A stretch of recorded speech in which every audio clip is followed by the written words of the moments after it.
Tyson, thanks for your time. I'm going to go straight to it.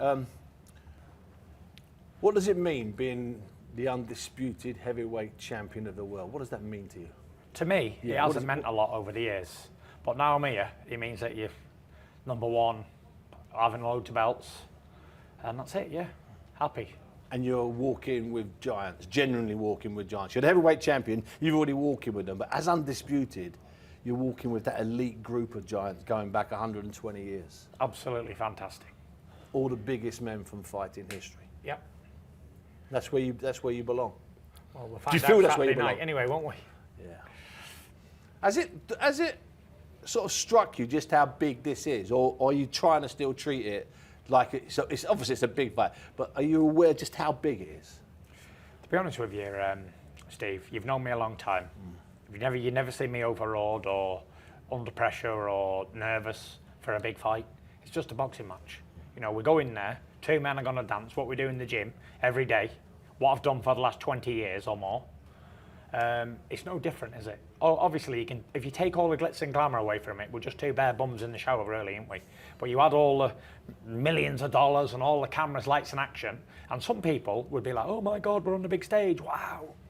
But me, just another day at the office, like sitting on a bus stop on Morecambe Front, getting wet through and sand hitting you in the face. Just another day for me. Just another day. Just another day in the ghetto. On your way to the calf to get something to eat. Basically, that's what it is. And stop off for a little scrap on the way, collect and go, and then go home. Basically, yeah. And what we're going to do when I get home? Straight in the old truck, dog in the back, to the tip. Yeah. Same old stuff. Picking up the dog poo. Yeah, all the same old stuff. There, on the taxi run with the kids. What will it mean to me or my family, yeah, on Monday morning when I'm at home doing a school run and the kids are squealing and shouting and screaming and the belts are not to be seen anywhere and it's all back to normal? What will it mean then to me? Well, let me ask you that, because what will it mean to you? It won't mean anything. Just like all the other 35 fights I've already had don't mean nothing after the event. Building up to it, it's the biggest pinnacle of my life. Every fight's as important as the other. Right, going back to Bella John Yoshi in 2008, yeah? That was a very important fight. And it was a lot of fun. A lot of fun. And going forward, every old journeyman I fought, every old dosser, every old swing I've ever fought, yeah, were all very important fights. Even as important as Saturday night. They've all been very much important. And this one is something similar to that. It's another step along the way, innit? It's another man with a pair of boxing gloves on. But you can see people from the outside looking in and saying, how can you be so calm? Well, I'll tell you why, because people looking in, they're not a part of it.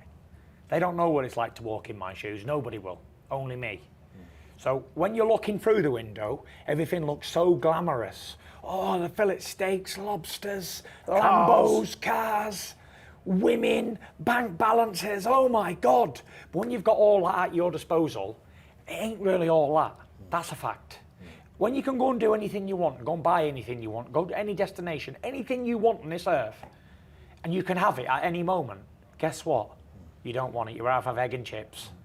That's a fact. But to have the option on that, Tyson, to have the option, you've worked for 20 years, man and boy, against the odds, against everything to get there. Man and boy and man, an intermediate and a teenager. A lot of it. I've worked right through it all. But would I change anything? No. Am I happy with everything the way it's all gone? Yes. Would I, if I didn't have boxing, would I still be happy? Yes. If I never even was a boxer, would I be happy? Yes. Because you would have found something else. I've got my wife and my kids. That's the most important thing, is it not? Yeah. You know, having a few quid, winning a few belts, nobody really cares after the event, do they? People like to tune in on Saturday night and watch a good old fight, but afterwards say, oh, that was a good fight, that was a shit fight. Then that's it, it's finished then. It's old news, isn't it? Big news today is tomorrow's chip paper. But I think, I'm not going to disagree with you, of course I'm not going to disagree with you, but I think, and I understand what you're saying, but I think this is not beating Klitschko in front of 50,000 of his fans. This is not beating Wilder twice in Las Vegas against the odds and smash. This is bigger than that. This is that undisputed. I think it's bigger than that, I really do.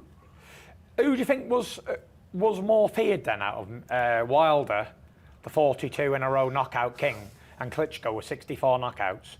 Or this little sausage? Well, I'm not going to say little sausage. I'm going to say absolutely bad man, destroyer, best man I've ever fought.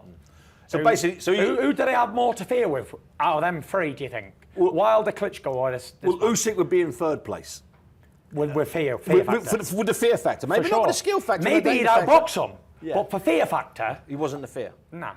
So, in your mind, who were you more fearful of? Was it Wilder, or was it Klitschko that night in Dusseldorf? Yeah. Going into Klitschko, my Uncle Peter kept telling me in the gym, do not get hit by this man. He's Dr. Iron Fist, yeah? And I kept thinking, like, if this man hits me, what? I'm not going to just crack like a pebble through a window. Like, I'm going to get hit in the fight. It's not like I'm just going to go fall over. Do you know what I mean? Yeah, of course. So when I got in there, and he hit me, I think he hit me flush on the chin. Bosh! First round?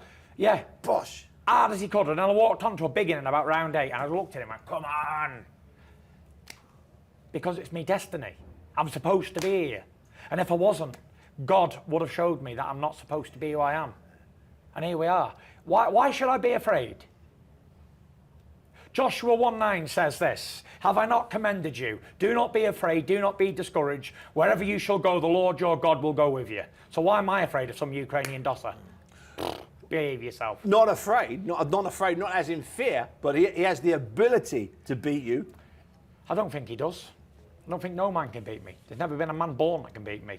And apparently there's been 160 billion people born on this earth in history. And I don't think any one of them could beat me. 2 at a time couldn't beat me. Because I'm the Gypsy King and I'd find a way to win every time. And you're going to see on Saturday night, I'm going to do it!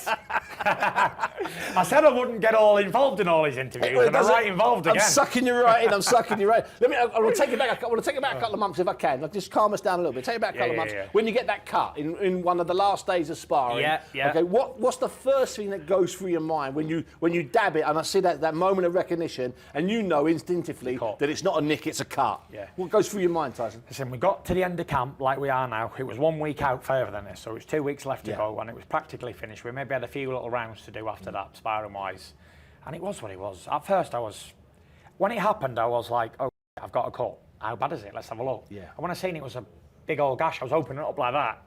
Yeah.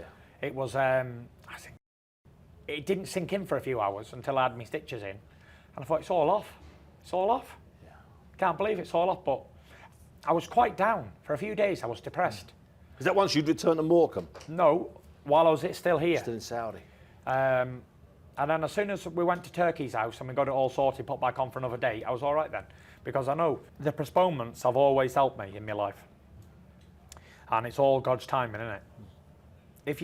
If you believe in that sort of thing, then it's all the right time. And I remember when I was supposed to fight Vladimir in September the 1st in 15, yeah? Yep. And I was overtrained. I'd had to lose a lot of weight, 6-7 stone, as usual. And I didn't have it in me. I was feeling very rough. And thank God he pulled out. He got an injury, a calf injury or something. That's right. Yeah. And he postponed it a month or 2 months, whatever it was. That's 6 or 7 weeks, to the end of October. Yeah. Or November, was it? Yeah. I think it was November, kids, yeah. Yeah, November. And it was a blessing for me in disguise because I was able to get all of that back, recharge, and I was super ready for the fight, full and ready to rock and roll. So has it been the same this time? It's been the same. Slight delay, you had a couple of weeks out, then back in. Slight delay, I've had a couple of weeks out, but I never stopped training. I'm always in the gym, and I'm feeling good, feeling ready to rock and roll. But did you have to ease off the pedal slightly, Tyson? Yeah, obviously. We was easing off anyway, 'cause it was coming to the last 2 weeks of camp, so we just went from that, and I had like a week off of nothing, eating what I want, whatever, and I got back on the horse, just ticking away nice and steady. So when you're fighting this guy we no longer refer to in any nasty way, we refer to him as the most dangerous man out there on the planet, because in theory, he's a dangerous heavyweight. I want to bring you to Saturday night now. It's been an unbelievable week. It's been a bewildering period of build-up. It's a massive event. The world's stopping, the world's watching you. It's just you and him and the referee. Ding, ding. You take a deep breath. You have a look around. Yeah, and you're gonna and you do that. You suck that in that ring, don't you? Yeah, I do. So what happens? Ding, ding. I don't know. We'll have to find out Saturday night. I haven't got that far yet. You're just up to the deep breath. Yeah, I'm just up to the deep breath, and I'll take a little deep breath, have a look round in the big crowd, and like, do you like that? This is me do you like again. When you're this is all me, all me. Listen, it's some people fold under that, don't they? Some people thrive, and I'm one of those thrivers, unfortunately, for everybody else. You live for that, don't you? I remember getting a cut in that Otto Wallen fight, a bad cut too. Yeah, it was bad cut. There was blood coming everywhere. My shorts were completely red. And Ben I was in the corner, and Ben said, "How are you? How are you feeling?" I went, "Ben, I live for this." So listen, it's what I live for. Yeah. It's what I've been born and bred to do, and that's it. And listen, I don't think I would have been any good at anything else in my life, because I was always supposed to do this. From being newborn, like I always believed this is my destiny. Like this was it. Some people never find what they're supposed to do, but it's no miracle any of us are even here. You know, it's like 800 million to 1 that were even being born. So that's someone you won't bet on international, that one, isn't it? Yeah. So you're more than just a man that walks the dog, more than just a man that drops the kids at gymnastics and football. You are. You could be undisputed. You could be the special Could be. one. I could be undisputed on Saturday and picking up dog cleaning out nappies out the bin. Stinky old bins, stinking because of the heat on a Monday. Yeah. Yeah. You mix the two. Mix them up, yeah. Highs and lows. Listen, it's a pleasure as always to talk to you. You know that, brother. Thank you.